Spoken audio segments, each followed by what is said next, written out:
Are you a shonen anime lover? Yes, then this anime series is a must to binge on. Hello, and welcome to our channel. We will be talking about how his father exchanges his body parts with evil demons, but he becomes too overwhelmed to destroy them. After a 6-month run on Japanese television, Dororo, 2019, the third adaptation of Osamu Tezuka's original manga series from the late 1960s, was licensed to Prime Video streaming services this summer. Without further ado, let's dig into the detail. Also beware of the spoilers. The plot centers on young orphan thief Dororo and traveling swordsman Hyakkimaru, whose body was sacrificed by his father, Lord Kagemitsu Daigo, soon after his birth, in order to enter into a deal with various demons and ensure the well-being of his kingdom. Every kill gives Hyakkimaru one new body part or sensation. Therefore, Dororo and Hyakkimaru are continuously searching for these demons. However, Lord Daigo's land deteriorates as Hyakkimaru's expansion advances.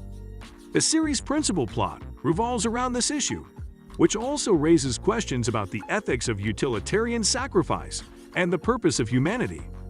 The opening episodes are unsettling and enigmatic.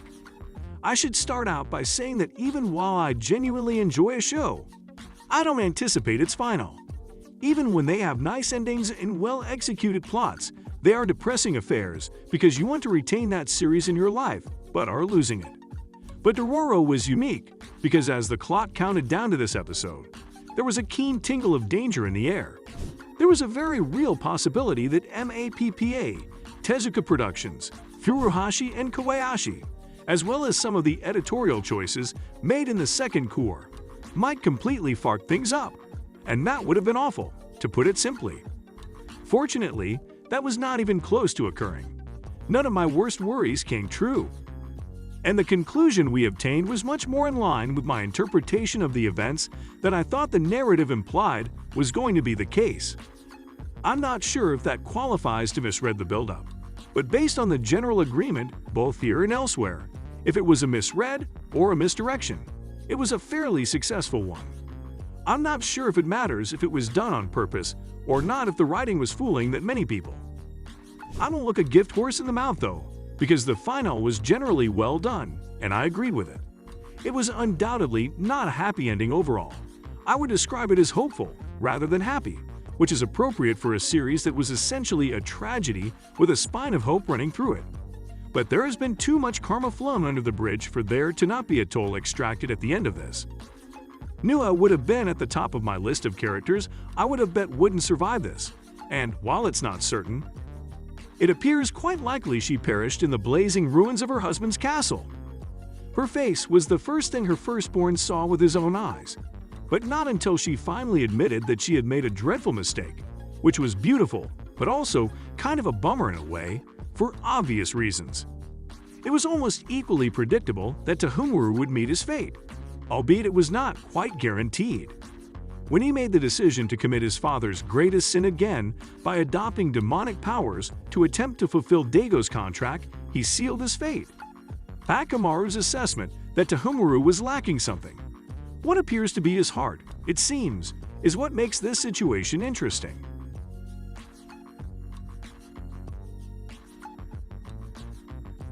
Was he always this way, or did that deal cause this to happen?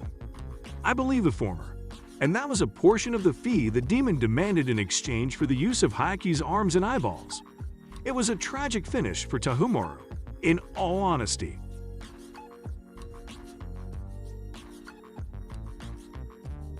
I believe he was aware of the craven and hollow nature of Daigo's cause, but once he had made up his mind to support it, he was forced to do so stoically and against the nudges of his own conscience. He was also strongly motivated by his animosity toward Hyakkimaru's control over Nui's affection. Which seems petty, but is really as fundamental as it gets. Of course, this can't be ignored. If that was the case, at least his mother was there for him after it was all said and done. I never believed Hyakkimaru had much to apologize for, to be honest. He was constantly warned that he was in danger of turning into a demon, but he never voluntarily accepted that fate. In fact, Tahumaru, in my opinion, was the one who took that route and ultimately decided to truly have demon parts.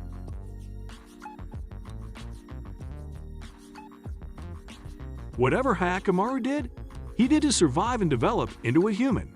He didn't select any of this, because he never had it in him to do anything else. I wasn't surprised that he ultimately spared Tahumaru.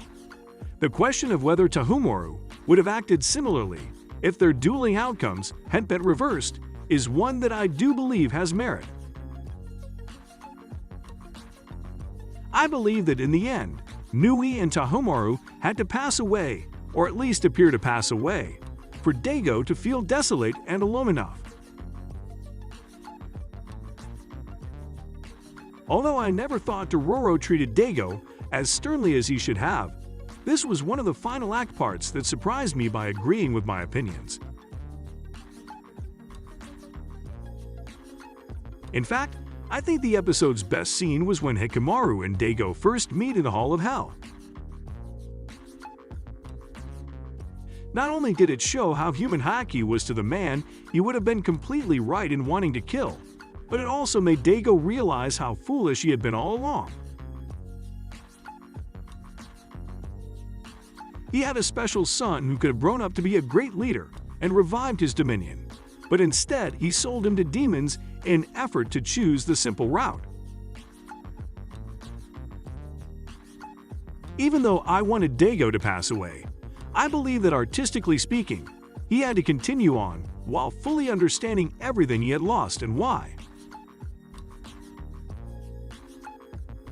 Jukei's death was more difficult to accept because of how much he still had to offer the world. However, I believe Jukei believed he should have passed away far sooner as due compensation for the atrocity he did. Despite the fact that he lived for Hyakkimaru, he assisted a lot of people. Jukei likely believed he had achieved his life's mission once he had completed his final duty to Hyakkimaru, which was to recognize his humanity and offer him the encouragement he needed to continue living. I thought it was highly likely that Hyakkimaru and Dororo would eventually part ways, at least temporarily, though not before he told her she was pretty. In fact, Hyakkimaru selected Byakumaru's path. What an intriguing revelation that he was once a samurai, and in order to follow it, he had to spend some time alone. Coming to grips with what he had seen and with himself and what he was, Hyakkimaru actually had no place on Dororo's path, which was to spend her inheritance in a way that would have made her parents extremely pleased in the end.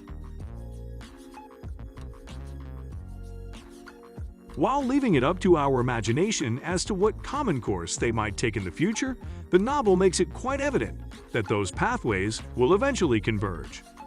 All things considered, that was a pretty satisfactory ending and far better than I had anticipated. Every version of Dororo has had a different perspective on how the plot should end.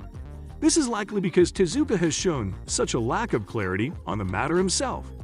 Even while the anim's portrayal of Hyakkimaru caused me some difficulty, possibly because of a uniquely Japanese reading of the character and his arc in the end, it did honor both of them.